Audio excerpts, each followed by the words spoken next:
Hello, one and all, and we are finally here. Football Manager 2019 is out, and we've got our first episode with Aston Villa. It's just going to be a quick episode, a sort of a team introduction, and everything like that quickly. Not going too much depth with anything, but just to give you an idea of what we are planning for the season, and then hopefully, crack on with it with the proper episode coming out on Monday.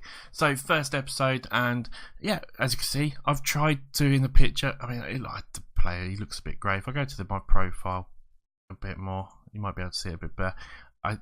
Does it look like? I don't know if it really looks like me. Maybe I think it looks a bit grey, but yeah, it's alright.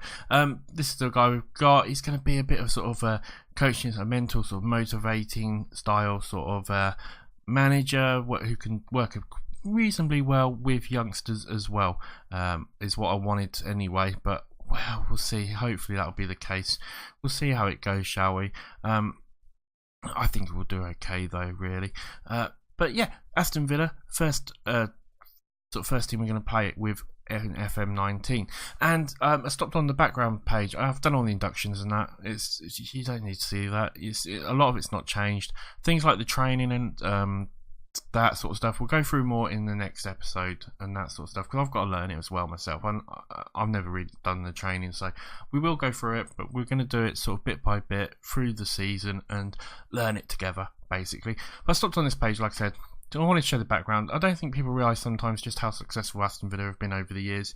And as you can see, they've had 7. It says Premier Division. It's not. It's top division championships, basically. So it's the first division. They've never won the Premiership. It was the first division at the time.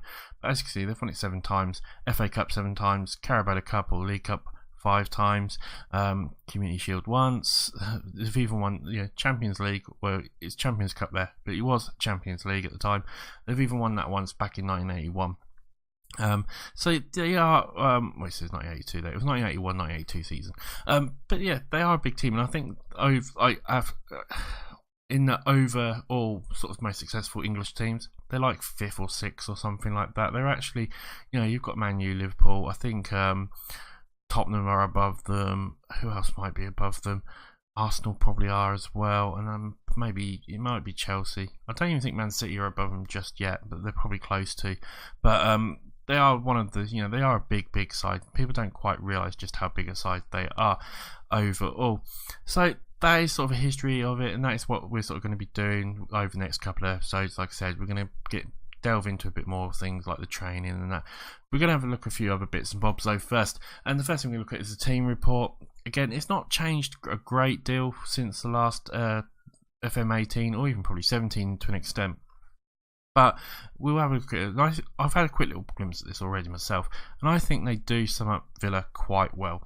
As you can see, lots of strength, especially going midfield and sort of going forward and that sort of stuff. Weaknesses, defence. I don't think that's a lie. Everyone knows that we are very weak in defence. We've got not many sort of defenders, especially centre backs. We've really got only 2. Left back we've got 1. We've got about 4 right backs for first team. That is.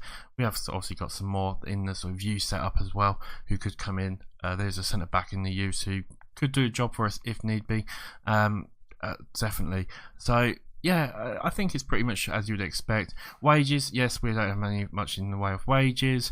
We don't really have any transfer budget at all at the moment. We need pretty much a little bit more in defence, I think. I think it's the area we're going to have to work in very much, this sort of transfer window and everything like that. So, yeah, I think they sum this up pretty much. You look again at the squad depth, and you can see here, Taylor is the only left back. Chester and Tabasi are the only sort of centre backs we've got.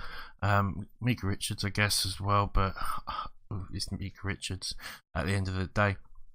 So yeah, I think overall, we definitely need to look at the defence, but I think going forward you can see we are very strong, especially in midfield. We've got the likes of Whelan, Hurahan, Grealish, McGinn, though Whelan might go. Bjornsson's there as well. Larson is up there. We've got on the wings, you've got Balassi, you've got Green, who's out on loan at Doma, is there. You've got El Hamadi, you've got El Ghazi as well. Going up front, you've got Abraham, you've got Codger, you've got Hogan, you've got Ross McCormack and Kieran Davis as well. McCormack obviously on loan as well. So overall, I think we've got a very good, strong side. Got in sort of the top half is the defence we need to work on at the moment. Tactic wise, we are going with 2 tactics I'm going to sort of work with. We're going to go with the Gegenpress. I think with us being so strong, I think this could work out very well for us. I've tweaked it a tiny little bit, and I will tweak it a little bit more. But I think this will work out quite well for us in this league because we are one of the stronger sides. We've also got a sort of wing play again because we are quite strong with the wings and midfield. I feel this could work quite well if need be, and we'll look at that sort of if we need to play it against any more maybe stronger sides, that sort of stuff.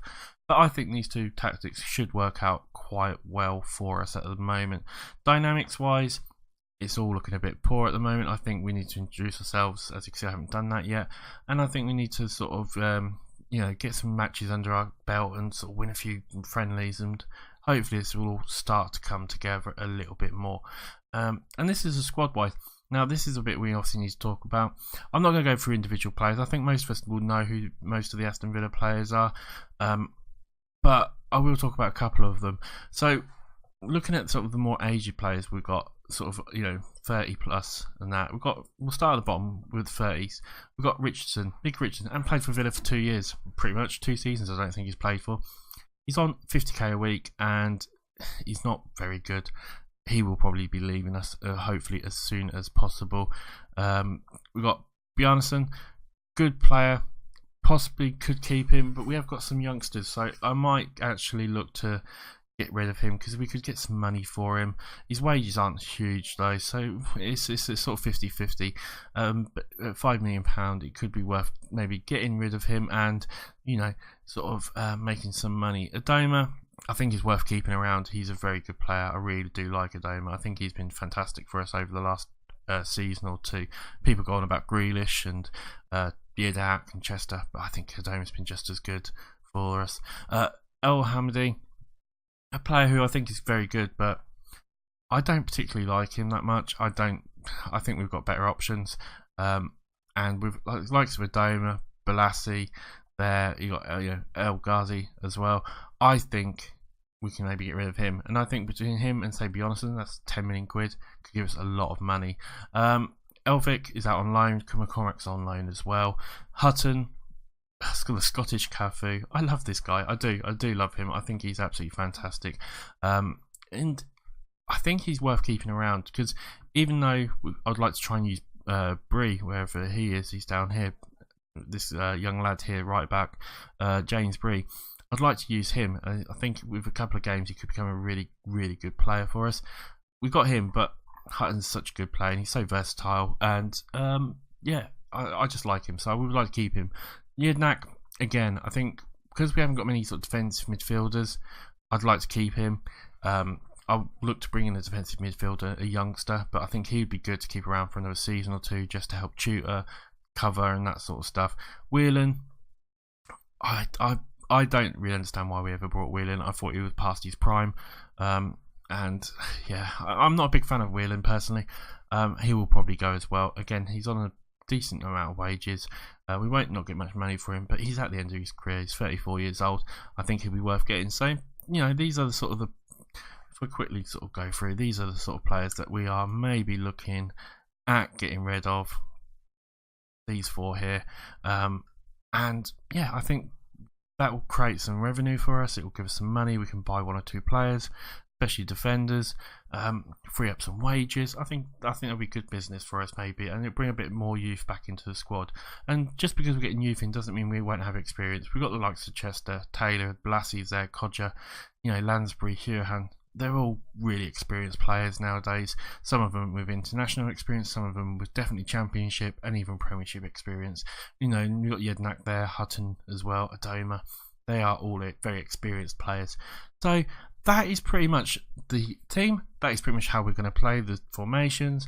I've also explained about we will look at the training that as I get my head around it later on through the sort of episodes. So really that's the end of the episode, guys. Hopefully you've enjoyed it. It'd be fantastic to drop a like or a sub or a comment or anything like that. Let me know what you like, let me know what you don't like, all that sort of stuff. Any sort of interaction I don't care. I would like you to sub, but I really just want more is for you guys to interact. Let me know what I can do to bring you the best possible content. That is my big thing. But we'll leave it at that.